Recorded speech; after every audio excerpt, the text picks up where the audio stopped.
Hello everyone. Today we are going to talk about a fantasy drama film called The Vampire Next Door from 2024. Enjoy your viewing. At the ice cream parlor where Cameron works, assistant manager Lenny reprimands him for being late and orders him to close the parlor tonight. Cameron tries to explain that he has a date with Diane tonight, but Lenny doesn't believe that a guy can date someone so beautiful. Meanwhile, a mysterious woman appears at the neighbor's house. The same day, Cameron's co-worker, Liz, is angry that she has to close the cafe in the evening, and she doesn't believe in his date with Diane either. Cameron explains that he and Diane have been friends for years, and he was the first person she wrote to when she returned to the city from college. After work, Cameron comes to Diane's house, where he sees her sunbathing in a bikini. Suddenly, the bullies, Chad and Jason, appear, accusing the boy of spying on Diane and secretly taking pictures of her. They throw Cameron's phone on the road. Diane comes out to hear the noise, and Cameron assures her that he wasn't spying on her, trying to prove it, but his phone is run over by a car. Diane believes him and orders the bullies to leave, and then Cameron leaves too. In the evening, Cameron accidentally sees his neighbor Victoria undressing through the window, but she immediately notices the boy, forcing him to hide. During dinner, Hunter says that he won't buy his son a new phone because he had to fight back against the bullies. Suddenly, the doorbell rings, and Cameron is horrified to see his neighbor Victoria, but when he shyly opens the door, only Diane stands on the threshold. They go to a pizzeria for a bite to eat, where Diane apologizes for leaving Cameron without a phone. When Cameron sees his friend Martin, he calls him over, although Diane asks him not to. Martin, seeing Diane, is embarrassed for some reason and walks away. On the way home, Diane finally reveals the reason. It turns out that Martin broke up with her right at the prom for an unknown reason.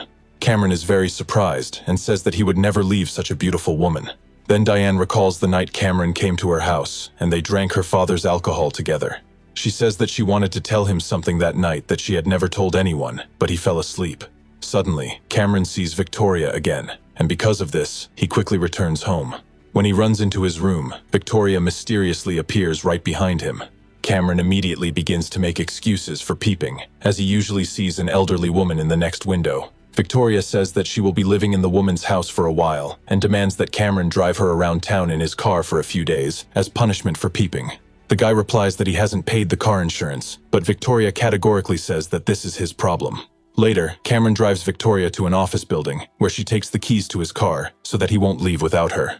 The security guard lets Victoria in, and Cameron goes to the building half an hour later, tired of waiting for her in the car. Suddenly, a bloody guard runs out of the door and begs for help. Cameron rushes back to the car in a panic and is horrified to see Victoria pounce on the guard and kill him in cold blood. He realizes that Victoria is a vampire. She tells him that he will have to drive her around if he wants to survive, and she kisses him goodbye. The next day, Hunter notices blood on the car, and Victoria, who shows up on time, explains that it is the blood of a deer that suddenly ran out onto the road. Victoria also adds that she will pay for Cameron's insurance if he drives her around. Hunter sees nothing wrong with that, which disappoints his son. Later, Martin admits that he dumped Diane at the prom because he didn't know how to treat a beautiful girl. He even asks Cameron to convince her to give him another chance. That night, Cameron is waiting in the car when Victoria enters the building. A few minutes later, a lifeless man's body falls right onto the car. Victoria soon returns, greedily licking the blood, and Cameron washes the blood off the car on the way home.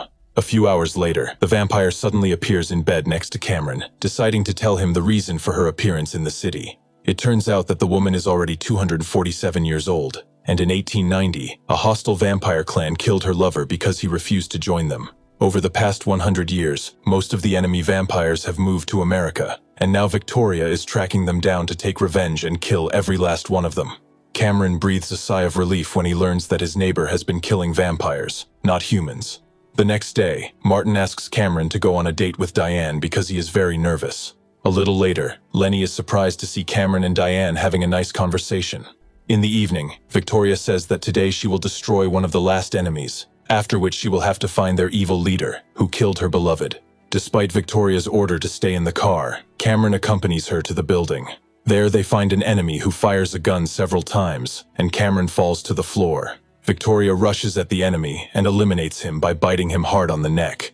After that, Cameron gets up and confesses to his companion that he is not wounded, and fell to the floor only to distract the enemy. Before saying goodbye, Cameron asks Victoria to show up at Martin and Diane's date so that he has an excuse to go with them.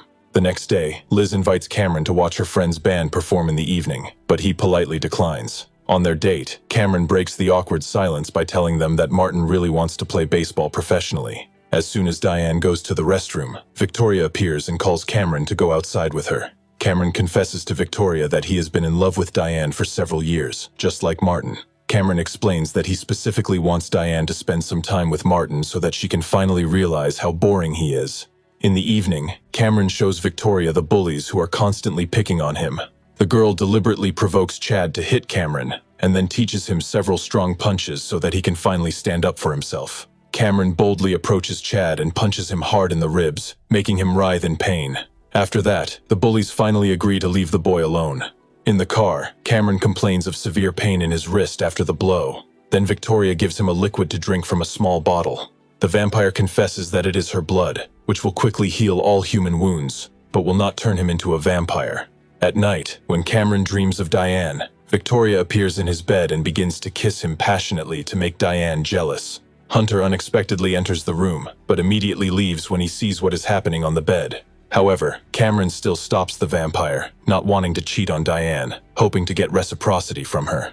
In the morning, Hunter winks at his son with understanding at the table. Later, Martin confesses to his friend that yesterday's date after he left was just awful, and Cameron replies that he probably won't succeed with Diane. Meanwhile, Victoria enters the clothing store where Diane works. Cameron tells Liz about his complicated relationship with girls, and finally agrees to watch her friend's band perform that night. In the evening, Hunter gives his son a pack of gum. On his way to the performance, the boy suddenly notices Diane entering his neighbor's house. He immediately changes his mind about going and hurries home. Meanwhile, Liz can't wait for him at the concert venue. Cameron is very jealous when he sees Diane and Victoria kissing from the window of his house, and then they turn off the light and go to bed together. In the morning, Cameron sees Diane leave her neighbor's house, and Victoria comes out after her and asks him with a smile if he liked the show. Cameron gets very angry and says that he refuses to work for her. But the vampire abruptly grabs him by the collar and declares that they will definitely finish the job together. Later, Cameron invites Martin to go on another date with Diane, promising to help his friend. He then goes to a cafe where Liz slaps him for not showing up to the concert last night. Cameron goes to a clothing store where Diane tells him that Martin has asked her out again the same day. Carol gives her son a new phone, but asks him not to tell his father about it yet. Later, Cameron orders Martin to wear an earpiece with a microphone on the date, so that he can give his friend advice if necessary. On the date, Cameron hears the entire conversation between the couple, after which a satisfied Diane gives Martin the car keys to take her wherever he wants. Cameron tells his friend to take the beauty home, but he refuses and takes her to a secluded place. Annoyed, Cameron hurries after the couple and sees Diane whispering something into an earpiece from behind a tree and then throwing it out the window. This means that the girl has known about the earpiece all along. Suddenly, Diane bites Martin's neck, revealing that she is also a vampire. Upset, Cameron goes to Liz's cafe, but she is not there. Soon Diane shows up, and Cameron is afraid of her because he thinks she eliminated his friend. The girl shows Martin alive in the trunk of the car, and explains that she just made him stronger so that he could play baseball professionally. She confesses that she loves Cameron, and was afraid she would lose him if he found out the truth. Diane says with regret that she has been alive for several centuries, and everyone she has ever loved has died of old age. She doesn't want the same thing to happen to Cameron. Cameron forgives the girl, and they kiss, while Lenny secretly watches them from around the corner. In the evening, Victoria tells Cameron that she didn't know Diane was a vampire until she took a closer look at her. It turns out that Diane is a member of a hostile vampire clan that Victoria is hunting, and now the boy will be bait for her. Feeling that Cameron is in danger, Diane comes to his house. Suddenly, Lenny jumps out from behind a tree and says he knows who she is. He threatens to tell everyone the truth. Diane throws him to the ground and drinks his blood. A few minutes later, Diane and Martin break into the house, where they see Victoria taking Cameron hostage.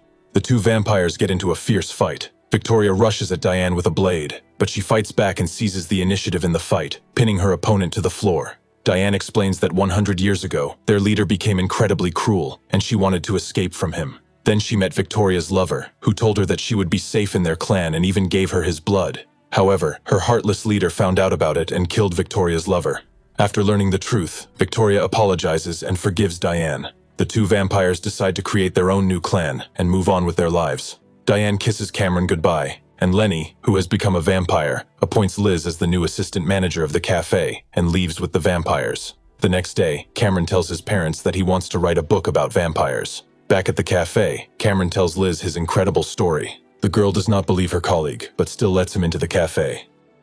If you have watched the video so far, You should know that I am happy to have viewers like you. Thank you for watching to the end. Subscribe to the channel and follow the news. Klonsak Recapped was with you. See you soon.